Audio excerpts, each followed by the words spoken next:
Deep in the Usumacinta jungle of what is now southern Mexico, inside a Maya temple that stood undisturbed for over 1,000 years, there is a carved stone that stopped archaeologists cold when they first saw it. It shows a woman kneeling before a king, pulling a rope of thorns through a hole in her tongue, blood falling from her mouth onto folded bark paper below. Her face is serene. Her posture is composed. She is not being tortured. She is performing the most sacred act available to a Maya noble. And she is doing it with the calm authority of someone who understands exactly what her blood is worth. Her name was Lady Xoc. She was the principal wife of the great Maya king Jaguar II of Yaxchilan, one of the most powerful city-states in the classic Maya world. She lived in the 7th and 8th centuries AD, and she appears on more carved stone monuments than almost any other woman in Maya history. Not as decoration. Not as a passive consort. As a participant, active, central, and essential, in the rituals that legitimized royal power. Most people have never heard of her. She ruled no kingdom in her own name. She led no army. But she made herself so indispensable to the sacred order surrounding Maya kingship that her image was carved into the very stones of a temple that would outlast her dynasty by 12 centuries. This is the story of a woman who understood that in a world where power flows through ritual, the person who controls the ritual controls everything. Yaxchilan, its ancient name was Pa-Chan, the split sky, was a major Maya city-state on the Usumacinta River on the border of modern Mexico and Guatemala. In the 7th century it was emerging as one of the dominant powers of the western Maya lowlands, rich from river trade, militarily aggressive, and ruled by a dynasty that used elaborate public ritual as one of its primary instruments of political control. The Maya world was not a single empire. It was a constellation of competing city-states connected by trade, marriage alliances, warfare, and shared religious culture. Royal women in the classic Maya world occupied a complex position. They were not queens holding formal political authority in most cases. But they were not ornamental either. They were crucial conduits of dynastic legitimacy, their bloodlines mattered, their ritual performances mattered, and their ability to produce heirs and manage political alliances mattered enormously. Lady Xoc was born into this world, almost certainly from the most important noble family of Yaxchilan itself, and given as wife to the man who would become the greatest king her city ever produced. What Lady Xoc made of that position is what makes her story worth telling. She was given a platform, a royal marriage, access to the court's resources, proximity to power. What she built on that platform was something that outlasted her husband's dynasty, survived the collapse of her civilization, crossed an ocean to a museum in London, and is still stopping people cold when they stand before it today. She was not given power. She created it. From blood, from stone, and from an understanding of her world that was, by any measure, extraordinary. Jaguar II, his full Maya name translates roughly as Jaguar II, ruled Yaxchilan for approximately 60 years, from around 681 to 742 AD. He extended the city's territory, conducted military campaigns against rival states, captured enemies for sacrifice, and oversaw a building program that left behind some of the most impressive carved stone monuments in the Maya world. He was one of the most successful rulers in Yaxchilan's history. He was also a man who ruled for 6 decades and had multiple wives, and that created a political tension that defined Lady Xoc's entire position. Jaguar had at least 2 principal wives documented in the stone record, Lady Xoc, his first and most ritually prominent consort, and Lady Evening Star from the rival city-state of Calakmul. The question of succession, which son, by which wife, would inherit the kingdom, was the central political tension of Yaxchilan's court for decades. Lady Xoc had no surviving son who took the throne. The heir came from Lady Evening Star's bloodline. And yet when Shield Jaguar commissioned the stone lintels that would record his reign for eternity, it was Lady Xoc who appeared beside him in the most sacred and most prominently placed carvings. Not Lady Evening Star. Lady Xoc. That choice tells you something profound about what ritual meant in the Maya world. The mother of his heir was not the woman in his most sacred carvings. The woman who bled for the gods on his behalf was. Shield Jaguar II understood that his right to rule depended not only on military conquest and political alliance, it depended on the sacred order being maintained, on the gods being fed. And Lady Xoc was the person who fed them. Without her, he had armies and territory. Without her rituals, he lacked divine sanction. He needed her in a way that went beyond politics. And he made sure everyone knew it, in stone. On October 28, 709 AD, a date recorded with absolute precision in the Maya calendar inscribed on the stone, Lady Xoc performed the ritual that would be carved into lintel 24 and preserved for 1300 years. The ritual was bloodletting, the drawing of blood from the tongue using a rope threaded with thorns, pulled through a hole in the tongue while kneeling over bark paper that collected the falling blood. The blood-soaked paper would then be burned, the smoke rising as an offering to the gods. This was not punishment. It was not humiliation. In the Maya religious framework, human blood, particularly royal blood, was the most powerful substance in existence. The gods had shed their own blood to create humanity, and humanity owed them a debt that could only be repaid in kind. Royal bloodletting was the ultimate sacred act, available only to those of sufficient lineage and spiritual authority to make their blood meaningful as an offering. When Lady Xoc performed this ritual, she was not demonstrating submission. She was demonstrating power. The carving shows her face in absolute composure. No pain, no fear, no reluctance.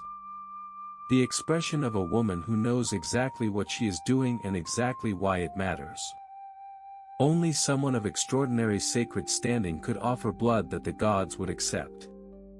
The king held the torch above her, he was present, witnessing, participating. But it was her blood on the paper. It was her sacrifice that fed the ritual fire. She was not a victim of this ritual. She was its officiant. And Shield Jaguar II understood that without her, the ritual was incomplete. Lintel 24 shows the bloodletting itself. Lintel 25 shows what happened next. Lady Xoc kneels before a massive feathered serpent that has risen from the bowl of blood and bark papers. From the open mouth of the serpent emerges an armed warrior figure, an ancestor, a divine being, a message from the world beyond the human. Lady Xoc reaches toward the vision. Her posture is one of controlled awe, she is not fleeing what she sees. She is engaging with it directly, as someone trained to do exactly this. The blood loss from prolonged tongue piercing, combined with the psychological intensity of the ceremony, could induce altered states of consciousness, what the Maya understood as divine contact, the opening of a portal between the human world and the world of gods and ancestors. The vision was not metaphorical. Lady Xoc and everyone at Yaxchilan believed she was genuinely seeing what the carving shows. And here is why this matters politically: the ancestors who appeared in Maya royal visions validated the ruler's authority. If Lady Xoc was the person through whom the royal ancestors chose to speak, her body was the mechanism of the king's legitimacy. Shield Jaguar II's right to rule was, in part, conducted through Lady Xoc's body and Lady Xoc's blood. That is an extraordinary form of power. And it was carved into permanent stone at the entrance of a temple designed to be the most visible record of his reign. He was announcing to every person who entered that temple, to every subject, every rival, every visiting dignitary, that the sacred foundation of his kingship ran through this woman. She had made herself not just useful. She had made herself necessary. In stone. Forever. Structure 23 at Yaxchilan is unlike almost any other building in the classic Maya world. It is a significant, well-positioned ceremonial temple, dedicated almost entirely to Lady Xoc. The 3 carved lintels above its 3 doorways all feature her. The building's interior contained her ritual equipment. The entire architectural program was organized around her person and her sacred role. In a world where temples were built for gods and kings, a temple built for a queen is remarkable. It suggests Lady Xoc had a distinct and permanent sacred identity, not merely as consort but as a religious figure whose ritual authority deserved its own architectural expression. The 3 lintels form a narrative sequence. Lintel 24, the bloodletting. Lintel 25, the vision. Lintel 26, Lady Xoc receiving battle equipment from Shield Jaguar II, possibly arming him for war. The sequence moves from sacred sacrifice to divine vision to the bestowal of martial authority. It traces a complete arc of royal power, and Lady Xoc is at the center of all 3 stages. She is not present at the periphery of Shield Jaguar II's kingship. She is present at its foundation, its divine communication, and its preparation for war. She is, structurally, everywhere that matters. Who commissioned Structure 23 is not entirely certain. It may have been Shield Jaguar II as a monument to his wife during her lifetime. It may have been completed after her death as a memorial. Either way, the decision to dedicate a major architectural program to her represents an investment of royal resources and prestige that went far beyond what most royal women received anywhere in the ancient world. Something about Lady Xoc mattered to Yaxchilan's ruling dynasty in a way that had to be made permanent. And permanent it became. The building stood for over 1,000 years, and the lintels it contained are in a museum today. Understanding Lady Xoc's position requires understanding the succession politics of Yaxchilan's court. Shield Jaguar II ruled for 60 years. During those decades, the question of which son by which wife would inherit was a permanent undercurrent. Lady Xoc produced no surviving son who took the throne. The heir, Bird Jaguar IV, came from Lady Evening Star, from the powerful rival city of Kalakmul. This marriage alliance brought Yaxchilan into relationship with one of the great powers of the Maya world. Lady Evening Star's son was the political future. And yet Lady Xoc was in the sacred carvings. When Bird Jaguar IV finally secured power in the 750s, after a gap of approximately 10 years following his father's death that suggests his claim was contested, one of the first things he did was commission monuments that explicitly referenced Lady Xoc's rituals. He was connecting his own reign's sacred legitimacy to the woman who had performed the foundation sacrifices of his father's kingship. He needed her legacy even though she was not his mother. Even after her death, Lady Xoc's ritual authority was something the next king had to borrow. The sacrifice she performed in 709 was still generating political capital half a century later. This is the most extraordinary dimension of Lady Xoc's story. Lady Evening Star won the succession, her blood sat on the throne. Lady Xoc won something else, her rituals became the sacred foundation that the throne had to acknowledge. 2 different kinds of power, held by 2 different women, both essential to the same dynasty's survival. History has preserved Lady Xoc's story not because she won the political competition but because she built something that outlasted both the competition and the competitors. The carved lintels of Structure 23 are among the most detailed depictions of Maya royal female dress from the classic period. Lady Xoc's costume has been studied extensively, and what it reveals is a woman who understood the visual language of power and deployed it with precision. Her headdress is a complex construction of jade mosaic, feathers, and textile elements.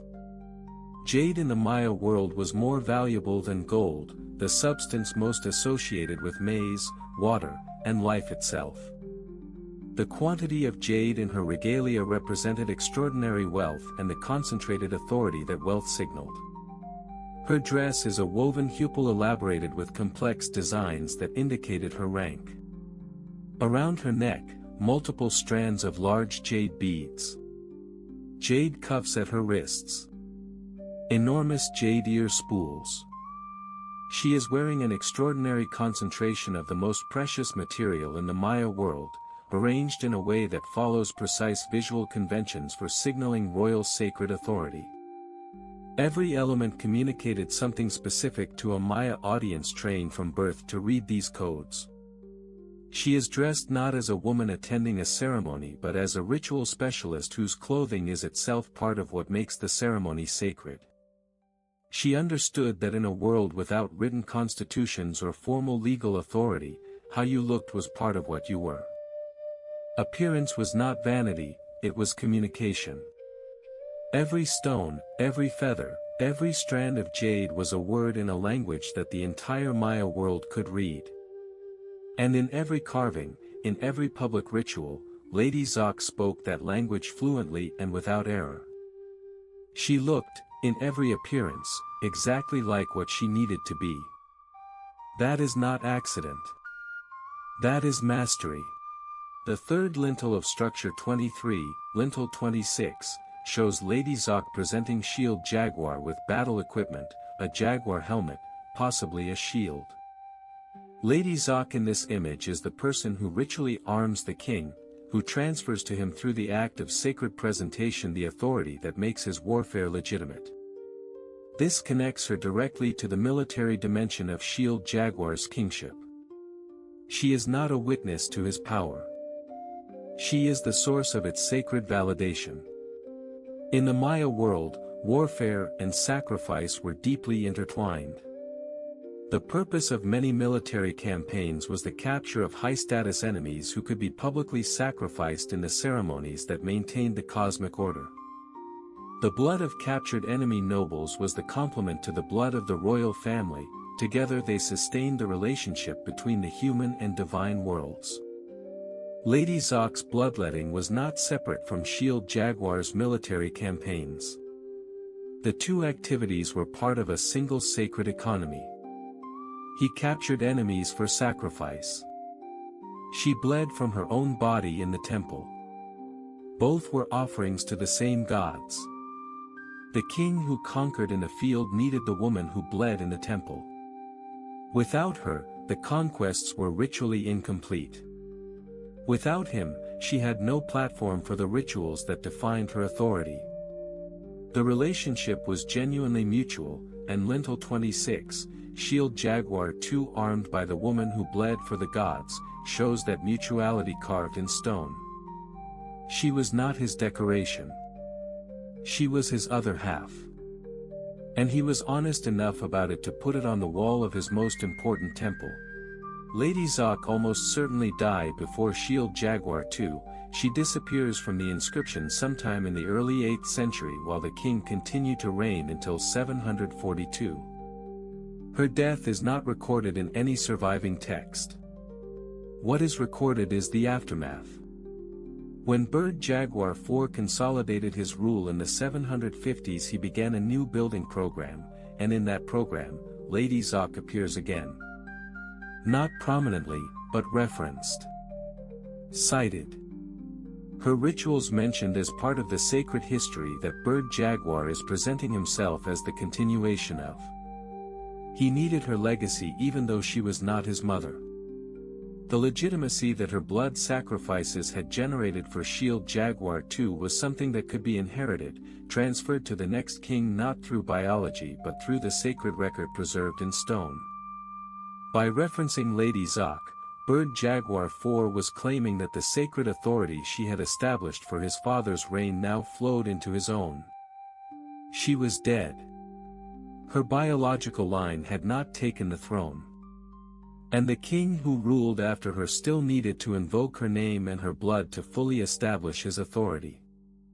The sacrifice she performed in 709 was still generating political capital half a century later. Yaxchilan was abandoned in the 9th century during the widespread Maya city collapse that ended the Classic era. The jungle reclaimed it. The carved lintels sat in their doorways, the figures of Lady Xoc and Shield Jaguar II facing each other across the centuries in a darkness that no human eyes saw for over 1,000 years. She had built something permanent, permanently carved, permanently embedded in the stone record of her dynasty's legitimacy. Then the world forgot. For 1,000 years, she was just a figure on a stone in the jungle. And then someone found her again. In 1882, British explorer Alfred Maudslay reached Yaxchilan and documented what he found with extraordinary care. He recognized that the carved lintels were among the finest examples of Maya sculpture he had ever seen. He arranged for lintels 24, 25, and 26, the 3 stones from structure 23, to be removed and transported to the British Museum in London, where they remain today. The removal stripped a sacred site of its most important objects and placed them in a foreign institution. It also meant they were protected from the looting that destroyed so much Maya sculpture, and that they became accessible to the scholars who would eventually decode Maya writing and give Lady Xoc back her name. The lintels sit today in the Mexican Gallery of the British Museum. Lintel 24, Lady Xoc pulling the thorn rope through her tongue, is one of the most visited objects in the building. Millions of people have stood before it without knowing who she was or what her sacrifice meant. For much of the 19th and early 20th centuries, scholars assumed Maya carved texts dealt primarily with astronomical observations, that the figures shown were gods or mythological beings rather than historical rulers and their families. Then one scholar changed everything. Tatyana Proskouriakoff, a Russian-born American archaeologist working at Harvard's Peabody Museum, published a 1960 paper that is now considered one of the most important contributions to Maya studies ever made. Working with Yaxchilan inscriptions, she demonstrated that the dates in the texts clustered in patterns consistent with human lifespans and reigns. The carved figures were real people. The dates recorded their births, accessions, marriages, ritual performances, and deaths. Lady Xoc was among those figures, waiting in the stone for over 1,200 years for someone to read her name. Proskouriakoff gave her back to history. Proskouriakoff's methodology was meticulous and her argument was unanswerable. The field resisted at first. Revising a generation of scholarship is never easy. The resistance did not last. Within years of her paper's publication, the decipherment of Maya glyphs accelerated enormously. Lady Xoc's name, her dates, her rituals, her relationship to Shield Jaguar II, all of it was in the stone, waiting for someone to understand it was history rather than myth. Without Proskouriakoff, Lady Xoc would still be an unnamed figure on a stone in the British Museum, beautiful, admired, and completely unknown. The precision of the Maya calendar inscriptions means we know the exact date of Lady Xoc's bloodletting, October 28, 709 AD, with the same certainty we know the dates of modern events. The Maya recorded time with extraordinary accuracy, and that accuracy means that Lady Xoc's sacrifice is not vaguely ancient in the way that many historical events become vague across the centuries. It is specific.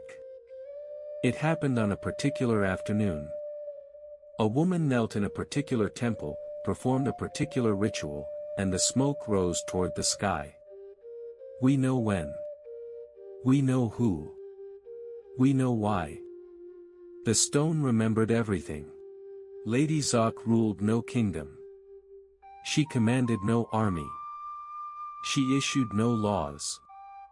By the conventional measures of historical power, territory, military force, formal political authority, she had almost none of these things. And yet she is one of the most significant political figures in the history of the ancient Maya world, and her image has outlasted the dynasty she served by more than 12 centuries. What she had was ritual authority, and in the Maya world, that was not peripheral to political power. It was foundational to it. She had understood, with extraordinary clarity, that in a world where power flows through the sacred, the person who controls the sacred controls more than is visible from the outside. Shield Jaguar II needed her. His successor needed her memory. The temple that bore her image lasted over 1,000 years in the jungle. The lintels from that temple are in a museum where millions of people stand before them. 1 billion people have walked past Lady Xoc's face in London without knowing her name. Now you know it. The rope of thorns through her tongue is the image most people find hardest to look at. But looking at her face in that carving, the composed serenity of a woman who chose this, who understood its meaning and performed it with full intention, the pain becomes secondary. What you see is not a woman being hurt. What you see is a woman investing. She was paying a price she understood, in return for something she had calculated was worth it. She knew what her blood was worth. She was right. The kings of Yaxchilan ruled for decades and were forgotten. Lady Xoc bled in a jungle temple and was carved into stone that stands in a museum today.